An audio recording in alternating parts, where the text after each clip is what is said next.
Dragon hound ने अपनी star power को छोटी छोटी ड्रॉपलेट्स में छोड़ना शुरू किया और पहली बार सूपिंग को लगा कि शायद अब वो जिंदा बच सकता है। लेकिन अगला मोमेंट बेहद फनी था। इस बार उसे बिल्कुल भी पावर महसूस नहीं हुई। वो गुस्से में चिल्लाया, इतना ज्यादा होल्ड बैक मत करो। ड्रैगन हाउंड ने उसकी बात मानी और अपनी ताकत थोड़ी रिलैक्स कर दी। लेकिन जैसे ही उसने ऐसा किया, बूम, उसकी पावर फिर इतनी ज्यादा निकल गई कि सूपिंग दोबारा उड़ गया और हमेशा की तरह मर गया। लेकिन अगले ही पल वो रिवाइव हो गया। इस बार उसने ड्रैगन हाउंड को सख्त आदेश दिया, मेरे कमांड पर ही रुकना। अब की बार पहले उसने बीस्ट को रिलीज करने को कहा। ड्रैगन हाउंड ने एस्ट्रल एनर्जी चार्ज करनी शुरू की, लेकिन अटैक पूरा होने से पहले ही सूपिंग चिल्लाया, स्टॉप, और उसी पल ड्रैगन हाउंड ने सारी शक्ति रोक ली। तभी सूपिंग ने एक विशाल पंच मारा, जिससे वो एस्ट्रल एनर्जी छोटे छोटे ड्रॉपलेट्स में बिखर गई। अब आखिरकार वो उस पावर को सेफली अब्सॉर्ब कर पा रहा था। सिर्फ उन टाइनी ड्रॉपलेट्स को अब्सॉर्ब करने से ही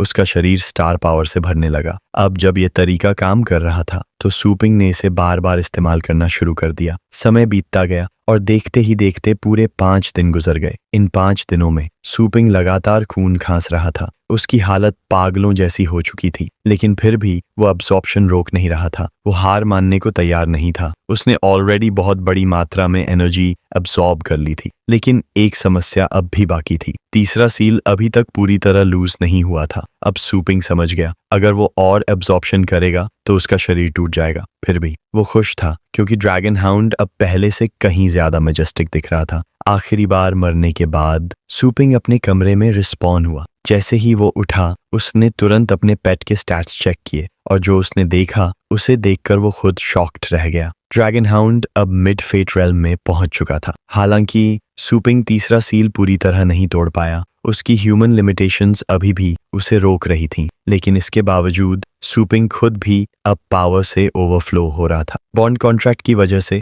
उसका लेवल भी सीधे फेट रेल्म तक बूस्ट हो चुका था। अब दोनों ही फेट रेल्म में थे। ये सोचकर सूपिंग क्यूरियस हो गया, क्या अब उनमें लॉज ऑफ पावर की अंडरस्टैंडिंग भी जाग चुकी है? लेकिन तभी उसे अचानक लीडर वुक्शु का अर्जेंट मैसेज मिला। मैसेज में सिर्फ एक बात थी, तुरंत यहाँ पहुंचो। सूपिंग तुरंत समझ गया, कुछ बहुत बड़ा होने वाला है। अगले ही पल वो आसमान की तरफ उड़ गया। वो अपनी नई पावर्स को बैटल में टेस्ट करना चाहता था। उधर वेस्टर्न सी डिस्ट्रिक्ट पूरी तरह केओस में डूब चुका था। मॉन्स्टर्स इंसानी फोर्सेस को कुचल रहे थे। हर तरफ चीखें और डिस्ट्रक्शन फैल चुका था। लीडर वुक्शु बैटलफील्ड के सेंटर में खड़ा दहाड़ रहा था, लाइन मत टूटने देना। अगर ये डिफेंस लाइन टूट गई तो पूरा सब कॉन्टिनेंट खत्म हो जाएगा। उधर सीनियर ली भी पूरी ताकत से लड़ रहा था, लेकिन असली समस्या कुछ और थी। सबकी स्टार पावर अब तेजी से खत्म हो रही थी। सबकी स्टार पावर धीरे धीरे खत्म होती जा रही थी। अब सीनियर ली के लिए फ्यूजन करना भी संभव नहीं रहा। इस समय सूपिंग ही उनकी आखिरी उम्मीद था। उधर बॉल्ड हेड एक और मॉन्स्टर को मार गिराता है और दहाड़ते हुए कहता है, ये क्रीचर्स पहले वाली बीस्ट वेव्स से कहीं ज्यादा ताकतवर हैं। लेकिन असली समस्या सिर्फ उनकी ताकत नहीं थी, उनकी संख्या खत्म ही नहीं हो रही थी। बैटलफील्ड अब पूरी तरह होपलेस सिचुएशन में बदल चुका था। तभी एक सोल्जर आगे देखकर चिल्लाया,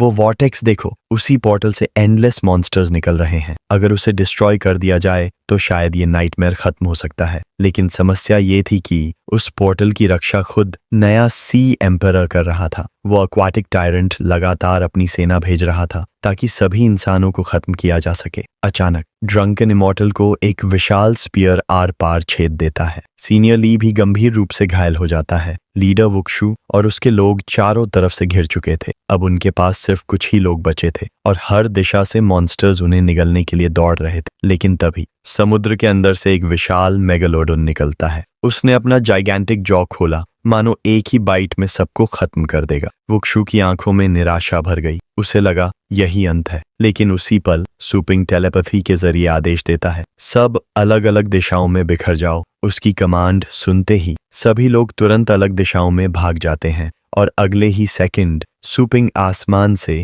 दर्जनों डिवाइन डेमोनिक फिस्ट्स बरसाता है। वो विशाल पंचेस ऊपर से गिरते हैं और काउंटलेस सी मॉन्स्टर्स को कुचल देते हैं। सी एम्परर गुर्राकर बोला, बेकार रेजिस्टेंस, और फिर उसने पहले से भी ज्यादा एंडलेस मॉन्स्टर आर्मी स्पॉन कर दी। ये देखकर ड्रंकन इमॉर्टल पूरी तरह डिस्पेयर में चला गया, क्योंकि चाहे जितने मॉन्स्टर्स मारे जा रहे थे उनकी संख्या कम ही नहीं हो रही थी। लेकिन तभी आउटर स्पेस से स्काई हंटर पार्टिकल कैनन ने अपना टारगेट लॉक किया और अगले ही पल एक न्यूक्लियर लेजर बीम आसमान से नीचे उतरी। बूम! उस ब्लास्ट ने काउंटलेस मॉन्स्टर्स को वेपराइज कर दिया। उसकी डिस्ट्रक्शन इतनी भयानक थी कि धरती खुद फटने लगी। हर तरफ लावा फूट पड़ा जो मॉन्स्टर्स को निगलता जा रहा था। सी एम्परर गुस्से में दहाड़ा, ये हमला किसने किया? और तभी आसमान में खड़ा सूपिंग दिखाई देता है। वो खुद को ह्यूमैनिटी का जीनियस बताकर पूरी तरह फ्लेक्स कर रहा था। अगले ही पल लेजर कैनन दूसरी बार फायर करता है। इस बार टारगेट था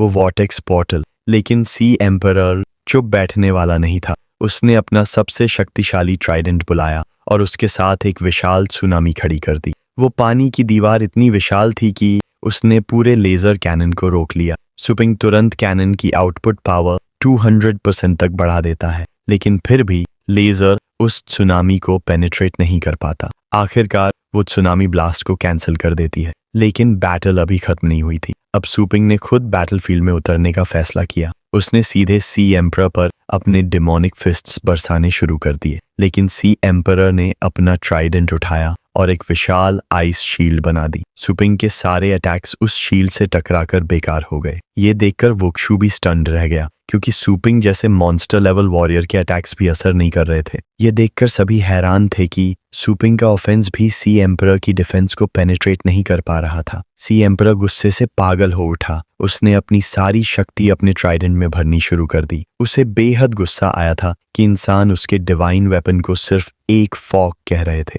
अगले ही पल उसने वो टेरिफाइंग अटैक सीधे वुक्शु की तरफ छोड़ दिया, लेकिन वुक्शु की एस्ट्रल पावर लगभग खत्म हो चुकी थी। वो खुद को डिफेंड भी नहीं कर सकता था। बूम! एक विशाल एक्सप्लोजन हुआ, लेकिन ये वुक्शु का अंत नहीं था, क्योंकि उसी समय पर्पल फ्लेम ड्रैगन बीच में आ गया और उसने उसे बचा लिया। सी एम्परर भी ड्रैगन की डिफेंस देखकर इम्प्रेस्ड हो गया। उधर लिटिल स्केली ड्रैगन हाउंड के ऊपर सवार होकर डोजन्स मॉन्स्टर्स को काटता जा रहा था। एल्डर ली ये देखकर खुश था कि सूपिंग के पेट्स भी बैटलफील्ड में बड़ा योगदान दे रहे हैं, लेकिन तभी सूपिंग खुद नीचे उतरता है और सी एम्परर को डायरेक्ट चैलेंज देता है। सी टायरेंट हंसने लगा। वो बोला, तुम खुद मेरे ट्रैप में चले आए हो। अचानक उसने सूपिंग के चारों तरफ पानी का एक विशाल क्रेसेंट स्फीयर बना दिया। अब सूपिंग पूरी तरह उस केज के अंदर बंद था। सूपिंग मजाक उड़ाते हुए बोला, तुम्हें लगता है मुझे स्विमिंग नहीं आती? लेकिन जैसे ही उसने उस वाटर वॉल को तोड़ने की कोशिश की, उसे एहसास हुआ कुछ भी काम नहीं कर रहा। वो वॉल पूरी तरह इम्पेनेट्रेबल थी। उसकी पूरी ताकत भी उसे हिला नहीं पा रही थी। सी टायरेंट हंसते हुए बोला, मैंने जानबूझकर तुम्हें अंदर आने दिया। मेरे कमांड के नीचे वाटर मॉलिक्यूल्स इतने टाइटली मर्ज हो जाते हैं कि उसे हिलाने के लिए पूरे ओशन को मूव करना पड़ेगा। फिर उसने दहाड़ते हुए कहा, महसूस करो पानी का असली वजन, ह्यूमन एंट। अचानक 3 विशाल वॉर्टेक्सेस अलग अलग दिशाओं से सूपिंग की तरफ बढ़ने लगे। अब वो पूरी तरह बॉक्स हो चुका था। इस स्पीड से सूपिंग खुद समझ गया कि वो क्रश होने वाला है। उधर वुक्शु चिंता में चिल्ला रहा था, जबकि सूपिंग पूरी ताकत से सर्वाइव करने की कोशिश कर रहा था। सी एम्परर उसकी एंड्योरेंस देखकर भी शॉक्ड था। वो बोला, कोई ऑर्डिनरी वॉरियर अब तक मर चुका होता, लेकिन इसके बावजूद पानी का दबाव अब सूपिंग का दम घोटने लगा था। और तभी उसे जॉर्जियाना की बात याद आई। फेट रेल्म में कदम रखने के लिए उसे उस गैप को पार करना होगा। उधर सी एम्परर अब भी उसका मजाक उड़ा रहा था कि वो कुछ नहीं कर सकता, लेकिन अगले ही पल सूपिंग ने पूरी दुनिया को शॉक कर दिया।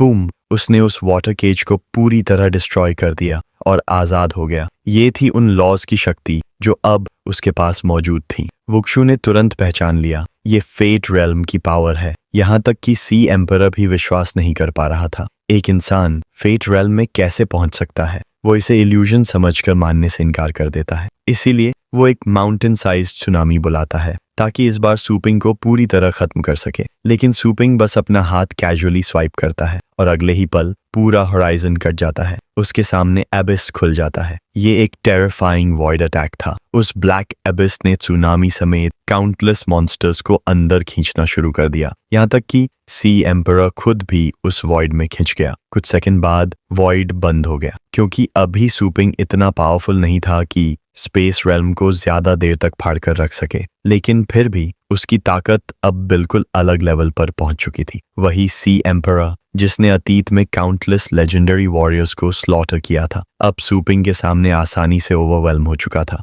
उसी समय आसमान में एक और पोर्टल खुल गया, लेकिन इस बार उस पोर्टल से पहले से भी ज्यादा टेरिफाइंग मॉन्स्टर बाहर निकला। एक ट्विन हेडेड ड्रैगन जो इंसानों की तरह बात कर सकता था। उसकी मौजूदगी भर से बैटलफील्ड कांप उठा। उस मॉन्स्टर का सिर्फ एक मकसद था, सू पिंग को मारना। उसे लग रहा था कि अगर सू पिंग को अभी नहीं रोका गया तो वो आगे चलकर सबसे बड़ा खतरा बन जाएगा। सू पिंग शांत होकर पूछता है, तुम्हारा नाम क्या है? लेकिन दोनों सिर वाले ड्रैगन्स उसका मजाक उड़ाने लगे। वो बोले, एक इंसान हमारी पहचान पूछने की हिम्मत कर रहा है। उधर लीडर वुक्शु जैसे ही उस क्रीचर को देखता है, उसका चेहरा डर से सफेद पड़ जाता है। वो कांपती आवाज में बोलता है, good and evil, legendary 4 Kings में से एक। ये सुनते ही बैटलफील्ड का माहौल और भी भारी हो गया। इतने भयानक मॉन्स्टर के आने के बाद सू पिंग तुरंत आदेश देता है, सभी अटैक करो। फिर सभी ह्यूमन फोर्सेस और वॉइड लेवल बीस्ट्स मिलकर उस लेजेंडरी किंग पर हमला कर देते हैं। लेकिन वो मॉन्स्टर इतना ज्यादा पावरफुल था कि उसने सिर्फ एक ग्लेयर दिया और उसी पल सू पिंग के शरीर की सारी ताकत गायब हो गई। वो सीधे जमीन पर गिर पड़ा। ये उस मॉन्स्टर की लॉ पावर थी। सू पिंग गुस्से में बोला, तुम फेयर फाइट नहीं कर रहे। मॉन्स्टर हंस पड़ा और उसका मजाक उड़ाने के लिए उसने अपनी शक्ति थोड़ी सप्रेस कर दी। लेकिन उसके बाद जो हुआ वो और भी भयानक था। उस क्रीचर ने लीडर वुक्शु और सीनियर ली के बॉडीज को कंट्रोल कर लिया। अब दोनों सू पिंग पर हमला करने लगे। उनके शरीर अब उनके कंट्रोल में नहीं थे। सू पिंग सिर्फ इसलिए सर्वाइव कर पाया क्योंकि उसकी इवॉल्व्ड स्टेट और सुसानो डिफेंस ने डैमेज का बड़ा हिस्सा रोक लिया। मॉन्स्टर समझ गया, इसे मारने के लिए और ज्यादा करना पड़ेगा। इसलिए अगला टारगेट बना लिटिल स्केलेटन। वो क्रीचर अब स्केली के बॉडी को भी कंट्रोल करने लगा और भारी दुख के साथ स्केली को अपने ही मास्टर पर हमला करना पड़ा। यहाँ तक कि पर्पल फ्लेम ड्रैगन भी कंट्रोल में आ गया। उसने सीधे गोल्डन क्रो स्टेट पर फ्लेम पिलर गिरा दी। अब सू पिंग समझ गया, ये बास्टर्ड्स बेहद डर्टी तरीके से लड़ रहे हैं। लेकिन मॉन्स्टर हंसते हुए बोला, तुम्हारा सबसे ताकतवर पेट तो अभी तक मूव भी नहीं हुआ, और हाँ, इतना पावरफुल ड्रैगन हाउंड भी उस लेजेंडरी किंग के कंट्रोल से बच नहीं पाया। अब सारे पेट्स अपने ही मास्टर पर हमला करने दौड़ पड़े। वुक्शु और बाकी सभी डर गए कि अब क्या होगा। लेकिन तभी कुछ शॉकिंग हुआ। ड्रैगन हाउंड ने अचानक खुद पर दोबारा कंट्रोल पा लिया और उसने बाकी दोनों पेट्स के अटैक्स डिफ्लेक्ट कर दिए। ये देखकर सू पिंग समझ गया, उसके सभी पेट्स में सिर्फ ड्रैगन हाउंड ही इस कंट्रोल इफेक्ट को रेजिस्ट कर सकता है। लेकिन लेजेंडरी बीस्ट किंग ने समय बर्बाद नहीं किया। उसने लाइट और डार्कनेस दोनों की पावर्स को कंबाइन किया और एक टेरिफाइंग एनर्जी स्फीयर बना दी। वो स्फीयर बिल्कुल ब्लैक होल जैसी दिख रही थी। अगले ही पल उसने वो अटैक सीधे ड्रैगन हाउंड और सू पिंग की तरफ छोड़ दिया। सू पिंग तुरंत चिल्लाया, जल्दी हट जाओ। ड्रैगन हाउंड तुरंत साइड में हट गया और उसी पल सू पिंग ने एक बेहद पावरफुल डेमोनिक फिस्ट छोड़ी। उसका अटैक सीधे उस ब्लैक होल जैसी एनर्जी स्फीयर से टकराया और उसे डिस्ट्रॉय कर दिया। वो अटैक इतना भयानक था कि वो पूरी एनर्जी बॉल एनाइलेट होने लगी। लेकिन तभी सू पिंग का वो अटैक सब कुछ डिस्ट्रॉय करने ही वाला था। लेजेंडरी किंग पहली बार शॉक्ड हो गया। उसे यकीन नहीं हो रहा था कि एक इंसान ऐसी शक्ति इस्तेमाल कर सकता है। लेकिन अगले ही पल सू पिंग फिर से ट्रैप हो गया। उसका शरीर दोबारा इमोबिलाइज हो चुका था। वो हिल भी नहीं पा रहा था। तभी सू पिंग के दिमाग में एक बात आती है, क्या पिछली बार मैं सिर्फ इसलिए मूव कर पाया था क्योंकि ड्रैगन हाउंड ने मुझे उस मॉन्स्टर की नजरों से छुपा दिया था? यानी उस एबिलिटी को एक्टिवेट करने के लिए साइट जरूरी कंडीशन है। अगर वो टारगेट को देख नहीं पाए तो कंट्रोल पूरी तरह काम नहीं करेगा। ये समझते ही सू पिंग तुरंत अपनी एक और हिडन एबिलिटी एक्टिवेट करता है। उसके चारों तरफ एक गहरा वॉइड फैल जाता है जो दोनों ड्रैगन्स की विजन ब्लॉक कर देता है। पूरा बैटलफील्ड अंधेरे में डूब जाता है। लेकिन ये देखकर लाइट ड्रैगन हल्का सा मुस्कुराया। उसे मजा आने लगा था।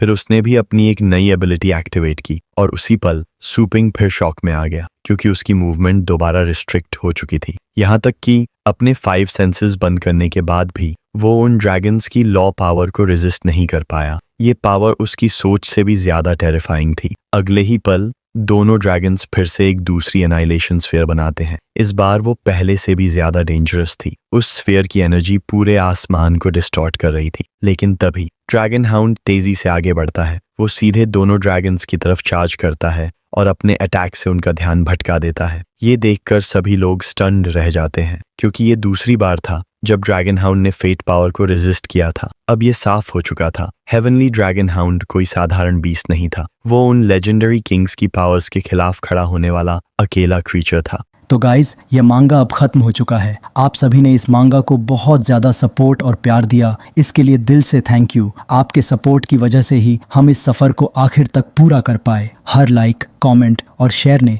मुझे आगे बढ़ने की मोटिवेशन दी। अब इस कहानी का सफ़र यहीं ख़त्म होता है, लेकिन हमारी जर्नी अभी जारी रहेगी। कल से मैं आपके लिए एक नई और शानदार मांगा लेकर आऊँगा, जिसमें आपको और भी ज़बरदस्त एक्शन, एडवेंचर और ट्विस्ट्स देखने को मिलेंगे। एक बार फिर से आप सभी का दिल से धन्यवाद। अपना प्यार और सपोर्ट ऐसे ही बनाए रखना। अब चलो मिलते हैं एक नई मांगा और एक नई कहानी के साथ। तब तक के लिए अपना ख्याल रखना। Thank you guys.